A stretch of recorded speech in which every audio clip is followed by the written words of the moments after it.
Аллах Тааланын буйруктары, пайгамбар Мухаммад алейхиссаламдын талимдери кайсыл бир коомдон көтөрүлүп кетет экен, ошол жерге сөзсүз түрдө бир кырсыктар келип баштайт.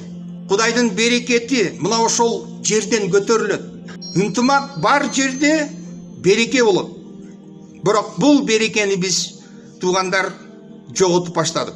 Аллах Тааланын ла илаха иллаллах Мухаммадур Расулуллах деген мусулмандардын мына ошол капырлардан айырмаланып, мына ушул калима менен ыйманга кирген биз мусулмандар мына ушул эң зарыл болгон негиздин акыйкатын жоготуп баштадык.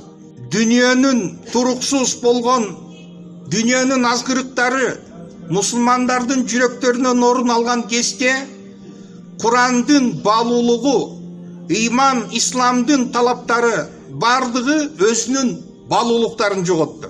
Душмандардын эң сонун ыкмасы болгон бул коомду бөлүп жаруу, андан соң мына ошол коомду башкаруу деген нерсе ишке ашып баштады.